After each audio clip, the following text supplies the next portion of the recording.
Assalamualaikum warahmatullahi wabarakatuh. Saya Ahmad Nur Salam dengan NIM 0311519010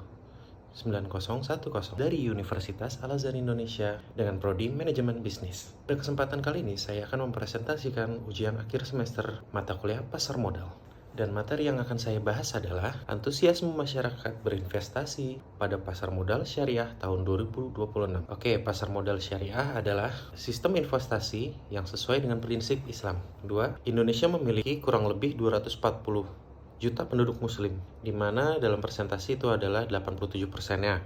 Di tahun 2026, pasar modal syariah menjadi alternatif investasi halal dan berkelanjutan. Tahun 2026, pasar modal syariah menjadi alternatif investasi halal dan berkelanjutan, didukung oleh regulasi OJK dan fatwa MUI.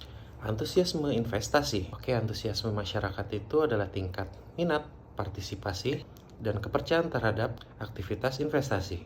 Itu dapat diukur melalui jumlah investor, nilai transaksi, pertumbuhan produk pasar modal syariah yang data-datanya sudah dirilis di IDX. Untuk kondisi pasar modal syariah 2026, kondisi pasar modal syariah 2026 terdapat peningkatan jumlah investor retail syariah, dominasi generasi muda dan investor pemula.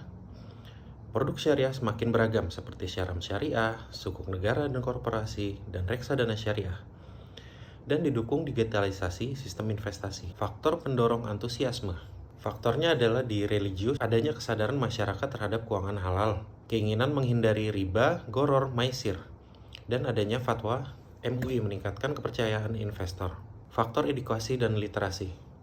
Yang pertama ada program edukasi dari OJK, BEI, Galeri Investasi Syariah.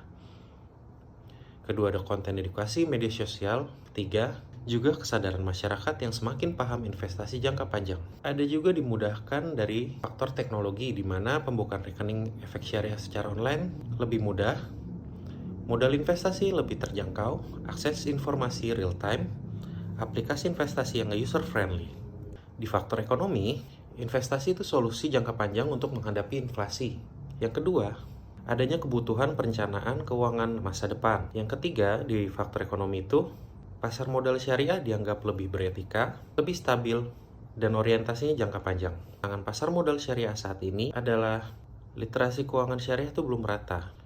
Terus ada persepsi return lebih rendah dibanding bisnis konvensional. Terus pemahaman akad dan mekanisme syariah itu masih terbatas. Dan terakhir, kurangnya publikasi emiten syariah. Untuk upaya peningkatannya, itu harus dimulai dari literasi dan edukasi. Edukasi sejak dini itu bisa dari sekolah, kampus, dan komunitas. Terus materi itu harus mudah dipahami dan aplikatif. Yang terakhir, materinya harus ada simulasi secara langsung. Jadi, untuk orang awam pun mudah dimengerti. Dan upaya selanjutnya adalah dengan inovasi produk syariahnya sendiri, dengan pengembangan produk suku retail, ETF syariah, reksadana syariah tematik. Produknya juga harus sesuai dengan kebutuhan anak muda, dan transparansi kinerja produk. Oke, selanjutnya itu ada peran pemerintah dan regulator. Di sini kita membutuhkan regulasi yang mendukung perkembangan pasar modal syariah, perlindungan investor, insentif fiskal bagi produk syariah, pengawasan kepatuhan prinsip syariah.